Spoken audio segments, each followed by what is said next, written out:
So I'm with George Burrow, who's in Jersey, not on holiday, not particularly enjoying it. He's got a dispute with the Standard Chartered Bank. Briefly, what is it about, George?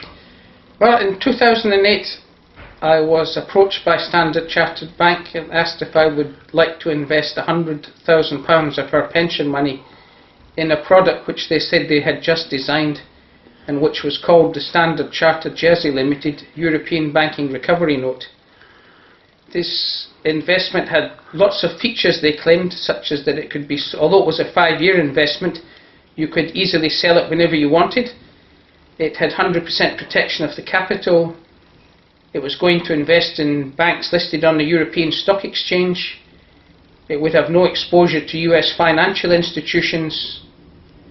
And in theory, according to Standard Chartered, it met our on-file risk assessment or suitability assessment that they kept for us. In practice, we discovered 3 months later that the Standard Chartered Jersey Limited European Banking Recovery Note had never existed. Standard Chartered had given the money directly to Lehman Brothers in the US for a Lehman product. The product, far from having no exposure to the US, was 100% exposed to the US in the form of an unsecured loan to Lehman's Bank. And according to Standard Chartered, 100% protected doesn't mean safe, and they claim the money is now lost and the problem is mine, not theirs. Is anybody suggesting where the money actually is? Nobody has suggested where the money is from Standard Chartered. According to articles I've read in the UK, Lehman used the money to purchase subprime mortgages which failed. So I suspect you could say whoever sold the house in the first place has got the money and nobody else has. Of course, you weren't a new customer of Standard Chartered. You've been with them for quite a few years. Yes, I joined them when I started work in 1974. So at the time of the sale, I had been with them for 34 years and now 38 years. So there was a level of trust, and I think had it been a bank that I hadn't dealt with in the past, I certainly wouldn't have even contemplated putting £100,000 with them. And even with Standard Chartered, had I known it was all going in one place, I would never have invested £100,000. Do you think that's a strong factor in this case, that you trusted the bank, you knew them? I think so. I mean, I think it would explain some of my behaviour, if you like, because an outsider may think that it would be unreasonable to invest £100,000 on the basis of a telephone call, but when it's already with Standard Chartered on one of their accounts and you think all they're doing is moving it from one Standard Chartered thing to another Standard Chartered thing, it doesn't seem at the time to be such a big deal, although in fact it was. Of course, you've been the classic bank customer for a finance centre like Jersey. You're the expat worker who's worked in various places around the world, and this is how you came to be with Standard Chartered in the first place? That's correct. I started working in Botswana when I finished university, and I opened the account with Standard Chartered the week I arrived. After 19 years there, I went and worked in Australia. After that, London, and then after that in the US. So yes, I've moved around a little bit. So it's exactly the sort of facility you would need, somewhere safe, somewhere secure, to put your money whilst you're working away, working here, there, and everywhere. Yes, and somewhere that we had been led to believe was well regulated. In fact, we thought the regulations had improved a lot in recent years, so we had never really given it a second thought. Obviously, Standard Chartered put a different interpretation upon it. They're resisting, they're not offering to pay your money back. Yes, and at first I thought there was a misunderstanding. I thought that the senior management didn't believe that the senior investment advisor had in fact lied to us, and so the initial focus of our complaint had been to try and persuade Standard Chartered that this had taken place. When I was in Jersey last September, someone had suggested getting a copy of all the data that Standard Chartered held on us under the Freedom of Information laws here. And this we did, and in February I came across a 2-page document which confirms that indeed Standard Chartered had carried out an internal review in 2008 and said, yes, this lady did lie to him, but not only did she lie to him, but she falsified his suitability assessment to show the rest of his savings being in cash, when in fact they were in other Standard Chartered. Was that the word? It is equally risky. Was that the word they used in the document? No, the document says, my argument was that she had told me it was a Standard Chartered product, and they said yes, she told them it was called the Standard Chartered Jersey Limited European Banking Recovery Note. my argument was that she had told us we had no exposure to the US, and it says, yes, she told him he would have no US exposure even although she knew Lehman was the issuer. And then it said, she said in the suitability assessment, all the rest of their savings was in cash, when in fact almost all of it was in other bank investments, which turned out to have been loans to another bank, which we thought were invested in the stock market. But I guess we were lucky the first time we got away with it. Obviously, you've had money with the bank over a period of 30 plus years. Have they invested money for you previously? Only once, and that was in 2006. They had called up and said, you know, interest rates are very low, and we have this new product that's going to be, I understood it was going to be invested in the top 50 companies in the European Stock Exchange.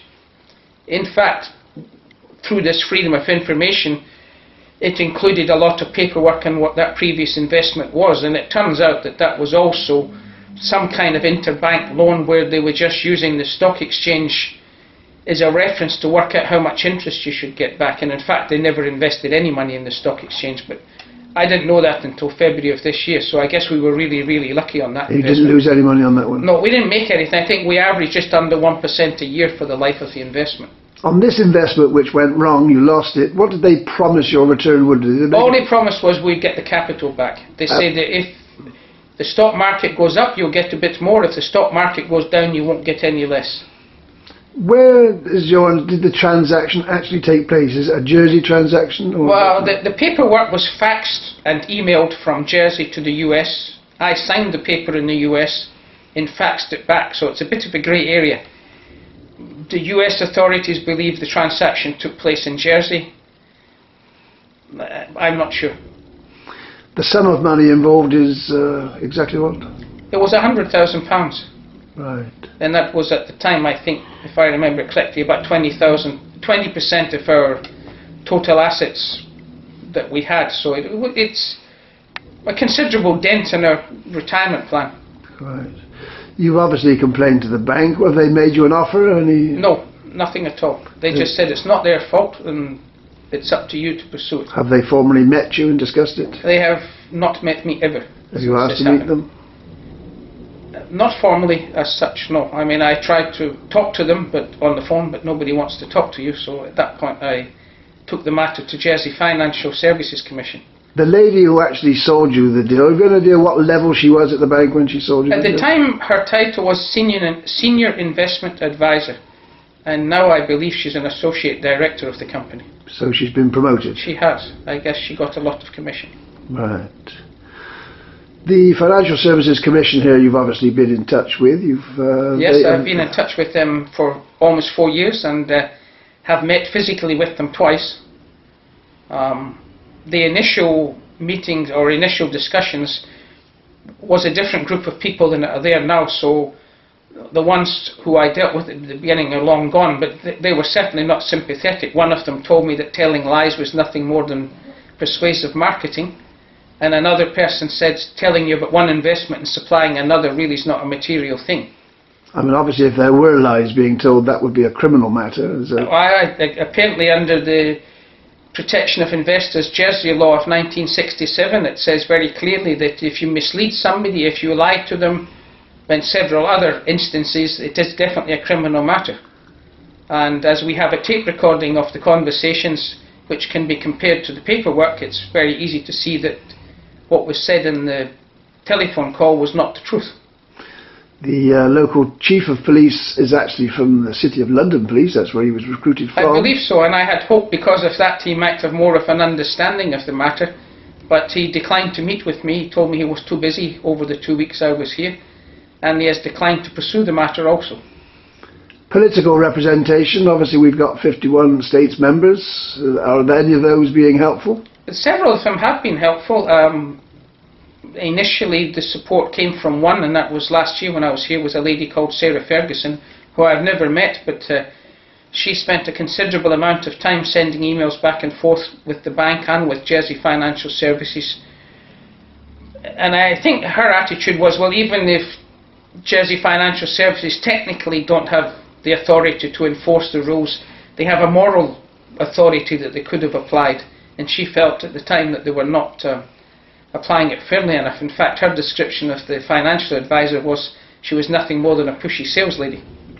When the banks were failing, like Lehman Brothers and so on, these banks were failing, there was a great impetus here to have depositor protection schemes. Presumably this is irrelevant in your particular case. Well, they told me it wouldn't apply anyway, because technically, although we thought we were investing the money with Standard Chartered, they don't class it as a deposit. And I have investigated on the UK's FSA website, because they have actually a page to help people who lost money with Lehman. And their attitude is that these kind of products are not suitable products for individual investors, because it's impossible to understand the risk. Even if you say you understand it, because they're so complex, not even the bank that's selling the product knows where the money's going. Presumably other people bought the same product? I believe they sold 77 of these products in Jersey, and they've received somewhere of the order of £16 million for them, which would suggest that most of them were not sold to individuals. In fact, I've been told that there were only 3 formal complaints from individuals of mis-selling, mine being one of them. And one of the other people I have spoken to by email, and the third one I don't know who it is. Obviously your investment, because you're an expatriate travelling the world and you had to put your money somewhere safe, this is a perfectly legitimate transaction from your point of view. Oh. Is it possible, do you think, that some of the other investors were not legitimate, that's why they haven't come forward? It could be. I mean, I wouldn't like to speculate. I just find it strange that there is so few formal complaints. The ability or the lack of ability of the authorities here to intervene, to make the bank answerable, does that strike you as strange in a place which is claiming a worldwide safe reputation? I guess with hindsight, I had never even thought that there was no ombudsman until this happened. I mean, it just never had occurred to me that Jersey didn't have such a function.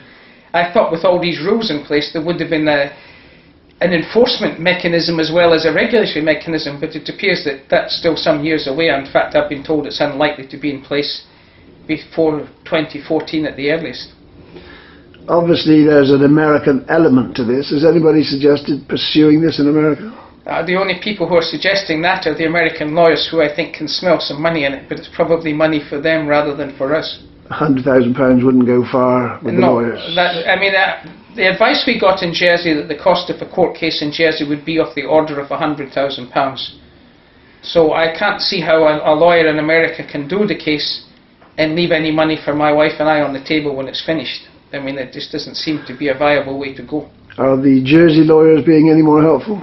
Well, they did. One lawyer, is it all right to mention a name, Mike? Yeah, by all means. One lawyer from Sinos, they looked at it last year, and at the time they said, look, we're sympathetic to it and we think you have got a strong case, but financially we don't think it's a good idea for you to take it to court, because even if you win, you could end up being out of pocket.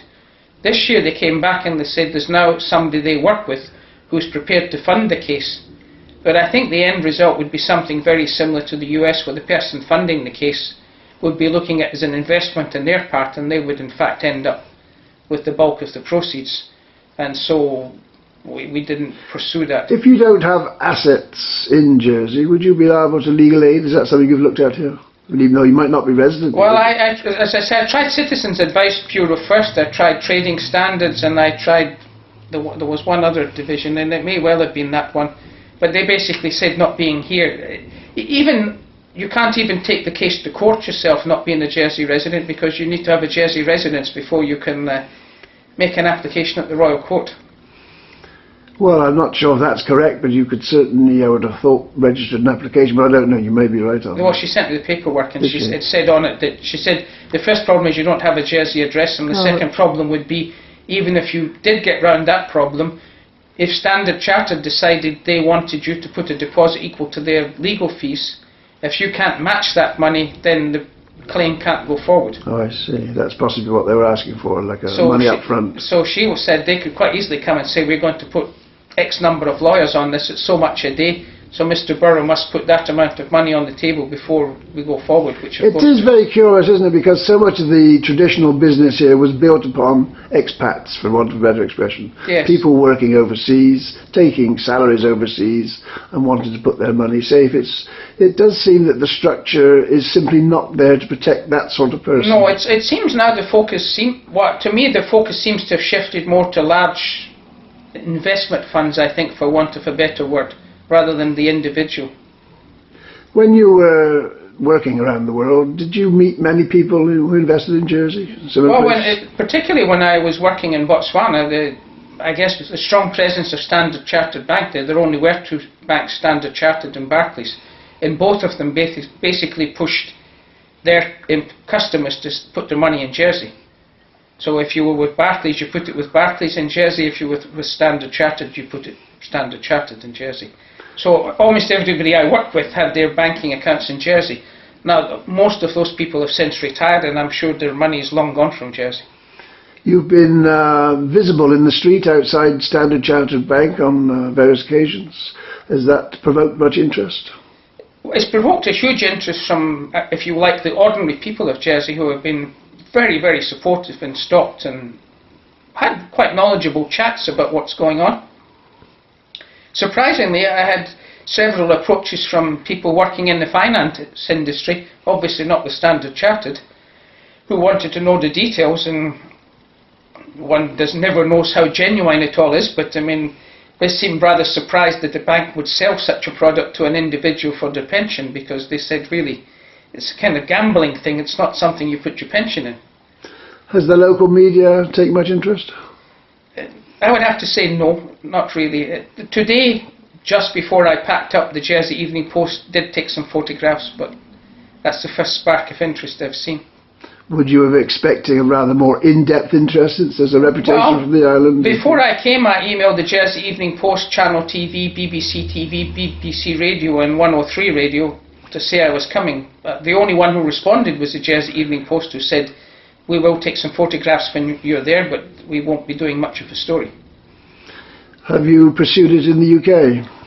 I did try it. I tried with UK Financial Services, and they said basically because Standard Chartered Jersey is a separate company, although it's wholly owned by Standard Chartered in the UK, that the Jersey government must resolve the matter. I tried the Ombudsman in the UK because a senator here had mentioned that maybe they might help, but again the answer came back, it's a Jersey problem, let Jersey sort it. A lot of the people involved are professional people. They're ultimately accountable in the UK. Is that an avenue that you've looked at? I did. In fact, somebody had suggested if the lady in question was registered in the UK, then I could use it as a complaint as a person who was not fit and suitable, sorry. And unfortunately, she's not registered in the UK, so I was not able to pursue that avenue. There's been a lot of flag waving going on this week. You're still a UK citizen, as far as I know. Has that avenue, the Royal Avenue? No, I haven't gone down that route. I have spoken to one UK newspaper, The Telegraph, and they spent, I think, about 2 months in 2009 trying to get to the bottom of what was going on here, and in the end the lady who was doing it for me and told me that she couldn't spend any more resources. She said, financial regulation in Jersey is like the Wild West, there isn't any. I said, surely you exaggerate. She said, you'll find out. So, where are you going to go next? Well, we've had very good discussions with several deputies and senators while I've been here. Mike Higgins, Trevor Pittman, Francis LeGraley and Sarah Ferguson, and they're going to try and put some pressure on the police to find out why they won't pursue this. And being cynical, some of us think it's because the police know if they take on a bank, they're going to be in court for a very long time, even with a strong case, and they're going to spend a lot of money. And to the police, £100,000 doesn't seem much, and especially if they would have to spend several £100,000 to take the action, they don't see that as a good return on their investment. Noticeably absent from the list of helpful states members of people like the head of the Economic Development Department, Senator Yes. McLean. Mr. McLean said he was too busy over the 2 weeks to talk to me. Senator Joseph. He did not Treasurer. offer any comment one way or the other. I did try and speak to the Chief Minister, but he was also too busy. So, what do you conclude from that? I conclude that the ministers don't have a great deal of interest, but amongst the non-ministers there is a good support, I think, and I'm hoping that indeed they can put some pressure on the police. And I understand some questions have been tabled for the States next week. Mm-hmm. How about UK MPs? Have they been on your agenda? Somebody suggested that, and in fact gave me the name of one who apparently takes an interest in Jersey, and I've forgotten his name right at this moment, but he said when I approached him, he said he believed it would be a waste of time. He said there's so little interaction now officially between UK politicians and Jersey politicians on financial matters that he didn't think it would go anywhere. So, it doesn't sound very very good. No, it's very depressing actually, the lack of official support. Now, one obviously doesn't know what's going on behind the scenes, and maybe that something may come of the visit that's not obvious yet. Basically, you're having to appeal to a reputation, a good reputation, which doesn't actually, in fact, seem to be there, does it? Well, that comment was made by 2 or 3 people last week. You know, they said you are attacking the bank's reputation, but they said, but then they have none anyway, so they probably don't care. I'm not sure that's true. I think they still do care, because they're trying to expand into new markets, and I've had discussions with the financial authorities in Dubai, where Jersey had a delegation recently, and they're aware of the situation, and they've circulated all the details to their staff, so that should somebody in Dubai come and ask them about investing in Jersey, they can say, well, we can't advise you, but you might want to look at this YouTube. I think we'll end there. Thanks very much. Thank you.